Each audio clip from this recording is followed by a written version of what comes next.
So Chaitanya గారు కూడా ఉన్నారు, వారితో మాట్లాడదాం. సో ఎలా అనిపిస్తుంది, కొత్తగా అనిపిస్తుందా లేదంటే ఇంతకుముందు యాజ్ యూజువల్ పారిజాత పర్వంతో రాబోతున్నారు? కొత్తగా ఏం లేదండి, అంటే ఇంక పార్ట్ ఆఫ్ ది జాబ్ కదా. సో 19th రిలీజ్ అవుతుంది కాబట్టి యాజ్ యూజువల్ వచ్చి మళ్ళీ ప్రమోషన్స్ చేస్తున్నాను. మొన్న కిడాకోలోకి వచ్చాను, సో ఇప్పుడు పారిజాత పర్వంకి వస్తున్నాను. బట్ సంతోషకరమైన విషయం ఏంటంటే it's full fledged comedy film, entertainer. So అందుకు కొంచెం వెరీ కాన్ఫిడెంట్గా ఉన్నాం ఈసారి ఖచ్చితంగా జనాలకు నచ్చుతుందని. దట్ కాన్ఫిడెన్స్ ఇస్తారు. ఇంతకుముందు ఫ్రెండ్ క్యారెక్టర్స్ కానీ లేదంటే సైడ్ రోల్స్ చేయడం, వెబ్ సిరీస్లు తీశారు, మీరు చాలా హిట్ కొట్టారు. సో మళ్ళీ ఏమైనా వెబ్ సిరీస్లతో రాబోతున్నారా? వస్తున్నానండి, అంటే ఇంకా కొంచెం టైం పట్టిద్ది కానీ చేస్తానండి. అంటే మా కోసం అయితే సీజన్ 3 30/21 సీజన్ 3 అని వస్తారు. సీజన్ 3 డిస్కషన్స్ అవుతున్నాయి. దానికైతే చాలా మంది ఫ్యాన్స్ బేస్డ్ అయితే ఫిక్స్ చేశారు మీరు అయితే. సో దాని గురించి ఏమన్నా? సీజన్ 3 అదే డిస్కషన్స్ అవుతున్నాయండి. కాకపోతే అదే అమ్మాయి నేను అందరం అవైలబుల్ ఉండాలి కదా, సినిమాలు చేస్తున్నారు అందరూ. సో కుదిరినప్పుడు ఖచ్చితంగా డిస్కషన్స్ అయితే జరుగుతున్నాయి, ఎప్పుడు చేద్దాం ఎలా చేద్దామని.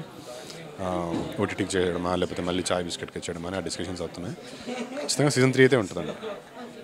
ఫస్ట్ మీకు అనిపించిందా ఇంత హిట్ అవుతే ఫస్ట్ ఓటీటీలో ఇస్తే బాగుండేది అని? అలాగే అనిపించలేదండి. అంటే చాయ్ బిస్కెట్ మంచి ప్లాట్ఫామ్ కదా. నేను చాలా వీడియోస్ చూసాను వాళ్ళ దగ్గర. సందీప్ రాజువాస్ ఇలాంటి వాళ్ళు వచ్చారు చాయ్ బిస్కెట్ నుంచి. So I thought that was a better platform. And మనకు ఓటీటీలో వస్తే అందరికీ యాక్సెస్ ఉండదు కదండి. యూట్యూబ్ కాబట్టి బికాజ్ ఇట్స్ ఫ్రీ ప్లాట్ఫామ్, అందరికీ చూసే ఆపర్చునిటీ దొరికింది. అందరు చూశారు కాబట్టే అంత పాపులర్ అయింది. సో ఈ సినిమాలో మీ రోల్ ఎలా చాలా ఇంట్రెస్టింగ్ ఉంటుందండి. అంటే ఇట్స్ ఏమంటారు, ఇట్స్ గాట్ మల్టిపుల్ షేడ్స్, చాలా డిఫరెంట్ వేరియేషన్స్ ఉంటాయి. అగైన్ ఫస్ట్ నుంచి లాస్ట్ వరకు కూడా there is bit of comedy in every emotion. Starting నుంచి ఆ చిన్న ఫన్ ఎలిమెంట్ అయితే ఎక్కడ మిస్ అవ్వదు. So that is the interesting part. Sunil గారు కూడా చేశారు. సో ఆయన రోల్ ఆయనతో చేయడం మీ ఎక్స్పీరియన్స్ ఎలా ఉంది?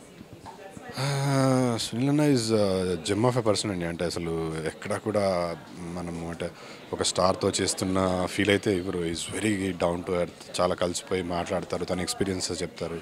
So this definitely a pleasure working with Sunil garu. Now is a pan Indian actor. But మా సెట్కి వచ్చినా కూడా మాతో ఉన్నప్పుడు ఈజ్ జస్ట్ లైక్ నార్మల్, అలాగే ఉండేవారు, అలాగే చేసినవారు. So pleasure working with him. So మీకు ఇంకా ఎవరితో వర్క్ చేయాలనిపిస్తుంది ఇండస్ట్రీలో?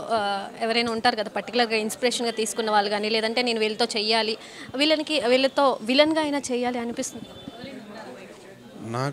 నాకు అంటే స్ట్రాంగ్గా నాకు అనిపించేది, ఐ మీన్ ఎప్పటికైనా ఛాన్స్ ఉంటే చిరంజీవి గారితో స్క్రీన్ స్పేస్ షేర్ చేసుకోవాలని ఉంటుంది. Because that is where we all inspiration అక్కడ నుంచి కాబట్టి. But otherwise any actor, I mean I would love to work with any actor. నాకు పర్సనల్గా జూనియర్ ఎన్టీఆర్ గారు అంటే చాలా ఇష్టం. So I would want to work with him. చేయాలని ఉంటుంది. సో మీకు సిమిలర్ ఫీచర్స్ సత్యదేవ్ గారు కూడా ఉంటారు. సో ఆయనతో యాక్ట్ చేశారు ఆల్రెడీ. సో ఎలా అనిపిస్తుంది? Satya is a very fine actor. మన తెలుగులో నాకు చాలా బాగా నచ్చే యాక్టర్. సో వెరీ హ్యాపీ అండి. అండ్ చాలామంది దే థింక్ వీఆర్ బ్రదర్స్, అట్లా ఏం లేదు. బట్ వెరీ గుడ్, మేము మంచి ఫ్రెండ్స్ కూడా, మాట్లాడుకుంటాం అప్పుడప్పుడు. సో అప్కమింగ్ ప్రాజెక్ట్స్ కూడా ఏం రాబోతున్నాయి? నెక్స్ట్ హనీమూన్ ఎక్స్ప్రెస్ అని ఒక మూవీ ఉందండి రిలీజ్కి.